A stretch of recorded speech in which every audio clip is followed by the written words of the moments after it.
Good morning, ladies and gentlemen, and thank you. Thank you. Very welcome.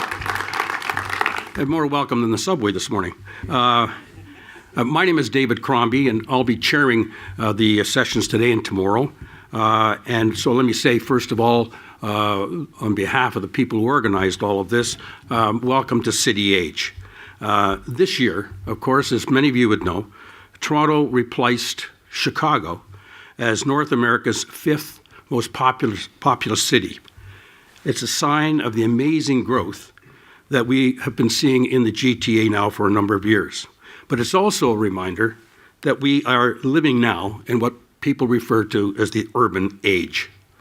People are moving into cities at a rate never before seen in human history. It means how we build and rebuild. How we do that in our cities matters more than ever before. A Toronto writer by the name of Bob Fulford, some of you would know him. He writes for the National Post from time to time, but he wrote a book called The Accidental City. And he said, a successful city fulfills itself not only by master plans, but through an attentiveness to the processes that have created it and an awareness of its possibilities. It achieves heightened identity, he said, by giving form to memory and providing space for new life. Toronto is indeed a great place to explore how we do it. We have a city that is one of the world's most diverse. It is the economic hub of this country. It is a research center and a place that captures the financial and human capital that helps make it.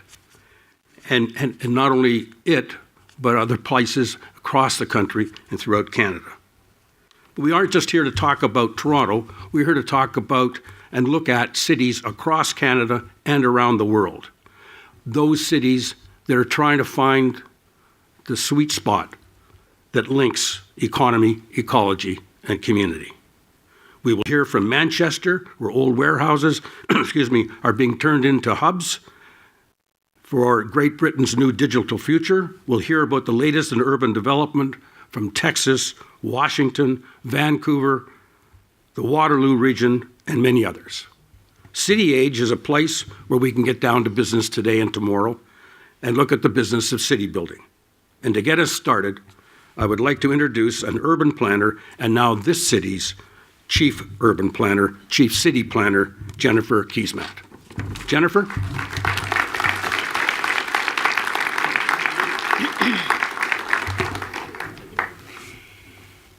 Welcome to the modern metropolis. I'm absolutely thrilled to be here and thrilled that so many of you are here to indulge this important conversation for a few days, and I'm very happy to be providing these opening remarks. I do need to pop out. I have a committee meeting today, and depending on the number of deputations, I'll be back this afternoon, but I'll also be back here tomorrow. But before I go any further, I need to ask, what is it that we mean by modern? The era of modernity is characterized socially by the rise of industrialization and the division of labor, and some would also argue by the loss of certainty and the realization that certainty can never be established once and for all. Modernity was, of course, a time of mass secularization. Is the modern city, then, inherently a place of uncertainty that we are here over the next 2 days to seek to disentangle? Philosophically, if we think of the modern city as embracing the tenets of modernity, the city ought to be a place of rationalization, segmentation, simplification. Imagine taking something and separating it into all its component parts. That's what we could do over the next 2 days. We could separate the city out into its various parts. Because really that's the modern city. It's easily taken apart. It's made neat, made clean, made orderly, made efficient. The problem is, to the ears of a city planner such as myself, that begins to sound a little bit like a traditional zoning bylaw. It really does. And traditional zoning, it's very yucky. You're probably shutting down just hearing that right now. But a traditional zoning bylaw is, of course, about regulating the kinds of activities that go into various areas of the city, working from the premise that it's best not to mix things up. It's best if everything very clearly has its place. Keep residential in one part of the city, commercial elsewhere, industrial elsewhere again. The institutions go here, the living happens over here. This modern city that I'm describing, as per the traditional zoning bylaw, is not a place of live, work, and play. The challenge is, we already know, even as we begin this conference, and the City of Toronto is a good example of this, that it's best to mix things up. It's best to mix things up mightily. Think of the two kings here in Toronto, King Spadina and King Parliament. It was the complete removal of the zoning bylaw that unleashed an era of innovation. Think 501 Richmond. And it also inspired a tremendous amount of investment. Think of the district lofts at Richmond and Spadina.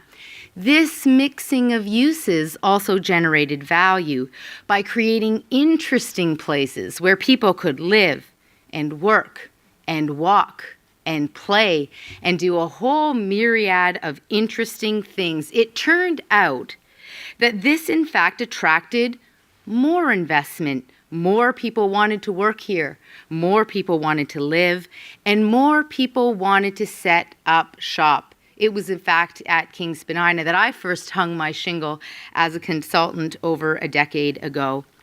It's all so good what happened in the areas of these cities when we took the regulation away. And as an aside, for those who live in the city, we're at a point now where we almost have to think about bringing the regulations back because this area is about to choke really on its own success.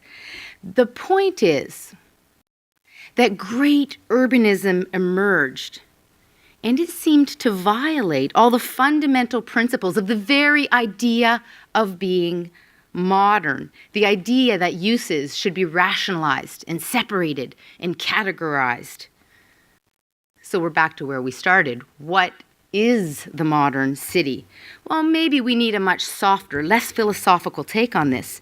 Maybe the modern city is really just the new city, a city that is contemporary. Well, for some, the idea of a contemporary city immediately conjures up images of the Jetsons. This is a high-tech city, a place where efficiency and technology can make life very, very easy and leisurely. Most conveniences can be accommodated in this city through the touch of a button.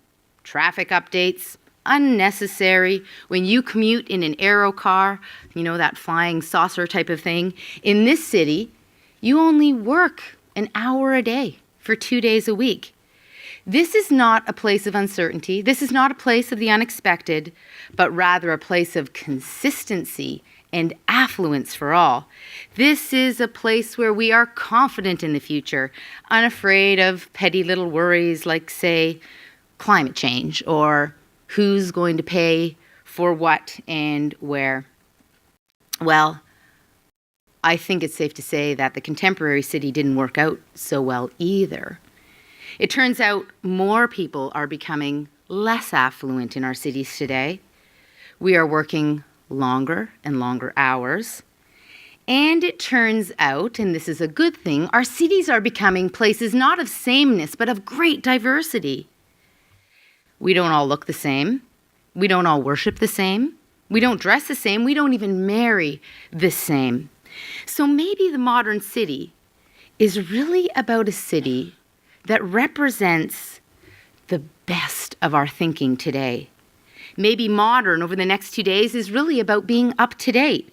Modern is about applying the best of our creativity, innovation, evidence, and data to solve the most complex problem of our time. And that problem really is that as the world continues to rapidly urbanize, how is it that we are going to create a great quality of life and sustain economic prosperity, not for some, but for all? And how are we going to ensure that we do not destroy our own habitat in the process. 3.5 billion people already live in urban places, and 2.5 billion people by 2050 will join them. Well, let's drill a little deeper and think about what we might be trying to solve in bringing our cities up to date. The first problem, and I'm going to throw some problems out to you here, and my hope is that over this conference we will consider these problems carefully. The first is what I'm calling the movement problem. And it turns out we embrace the car a bit too readily, and that's pretty much old news. We know that we got it wrong and we're suffering the consequences. It's also really unfortunate that we went through a tremendous period of growth at this same period when we were planning around and for and accommodating the car in such a significant way. So now we're trying to fix the problem, but there are some remnants of the old paradigm, and it's a paradigm of separation, segmentation, categorization. And remember, we've already rejected that. That doesn't create the best great places that attract people and attract investment. But these pesky remnants of that old thinking are getting in the way. Well, we have rightly embraced the idea that we need to think and act and plan on a regional scale. We've also maintained or hung on to the idea that we can live our lives in very separate places. We still sort of believe in that Jetson-like infrastructure. Okay, so it's just trains we're talking about today and not flying saucers that will scoot us the vast distances that we need to move. After all, it's 65 kilometers from Hamilton to Toronto, whether you're in a car, on a train, or in a flying saucer. So I want to be perfectly clear here. Please do not misunderstand me. Regional transit infrastructure is essential to the future of this region, but we deceive ourselves if we maintain that traveling long distances as daily commuters will at any time offer a high quality of life. That's that thinking rooted in separation. And we know the building of GO Transit in the late 60s taught us this, that regional transportation infrastructure as a commuter service actually facilitates separation. It facilitates living in a different place from where we work. Now, there are times when this is essential and when this is, in fact, necessary. For example, I know many couples who have chosen the midpoint between where they work. They live in Port Credit. One person lives in Burlington. One person works in Burlington. The other works in Toronto. And there's other reasons. We have connections to places. We want to stay in our communities. And for this reason, we choose to commute long distances. But there is a moment when this kind of separation does not make sense. And it leads to the second problem, which I will call the housing problem. Now, there was a time just a generation ago when your house was really your nest egg. It was that wonderful asset that grew and grew as your family grew and grew, and someday it afforded you the luxury of retiring in some comfort. For some people today, this is still the case. But for many, many more, and in particular those between the ages of 18 and 34, that coveted cohort that represents so many important indicators for a city, becoming a homeowner in the city where they work is not a dream within reach. So these folks are left with a few options. The first is to rent indefinitely. This is becoming more and more common. Renting indefinitely, however, does not allow one to accrue a nest egg. The wealth that is typically generated through home ownership, and which is an imperative part of growing the middle class, will evade many in this model. So while this is an option, I do believe it is a constraint to meeting our objective of ensuring prosperity for all. The other option is to move away, far away, to areas where the prices are lower. Because they are places of one use, places of separation where the uses have not been mixed up, there has been an impact on value, and it is in fact less valuable. Here one can live, and the nest egg can be accrued, but it comes at a high cost indeed. hours shaved off every day. In the GTA right now, a third of residents spend the equivalent of one full workday a week commuting. That's an hour and a half total each day. Not entirely, but importantly and partly, this is an affordable housing problem. There is good data, such as the work undertaken by the Pembia Institute last summer, that demonstrates that a vast majority of the population is willing to trade in a large yard and a large home for a smaller home that is within walking distance of public transit and other amenities. But have we planned our cities and have we planned our region in a way to make this possible? And when we look at that precious cohort, really the bedrock of our future economy, the 18 to 34-year-olds, they want to live in urban places where they can choose to walk, to cycle, to take transit as a part of everyday life.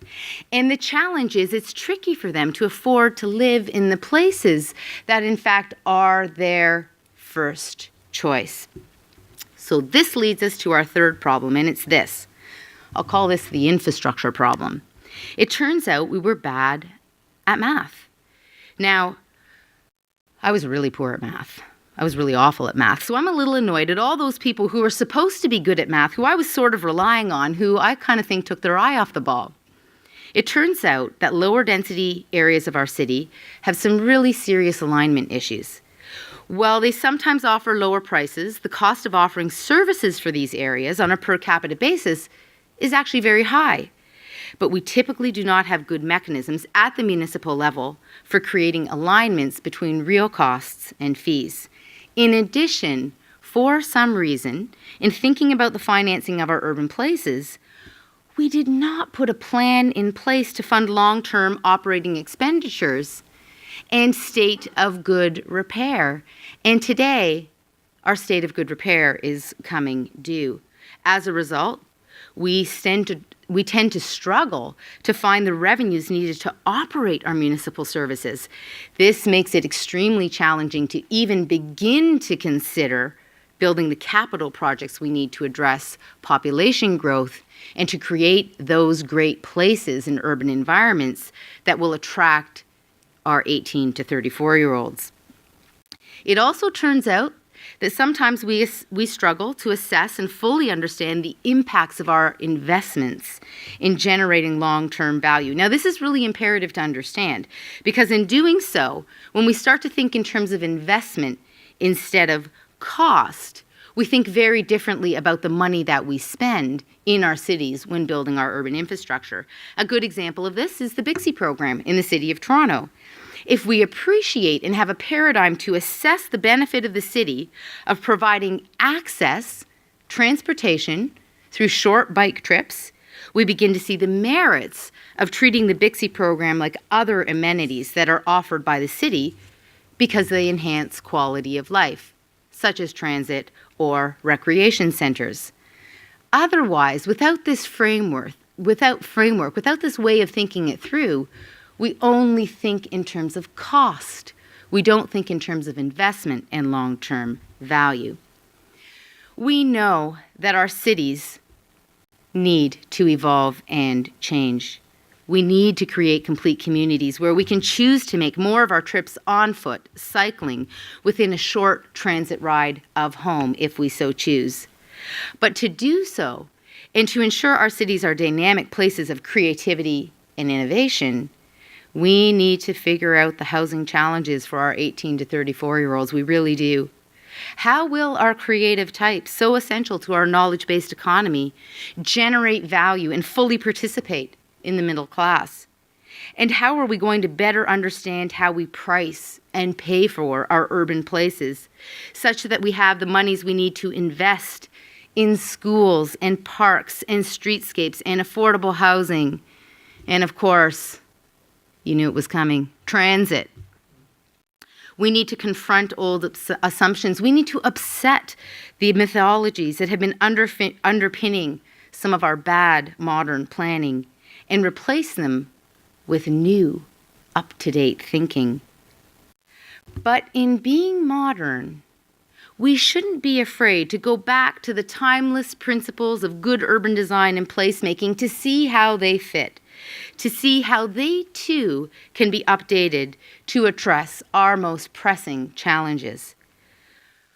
We have so much work to do. The modern metropolis is ours for the taking. It's ours to define. And the next 2 days are a good opportunity as ever to roll up our sleeves, do some hard thinking, and to really own the challenges that we face. We need to embrace complexity. We need to think about our cities in all of their richness, in all of their layers, in creating solutions for the modern metropolis. Thank you very much.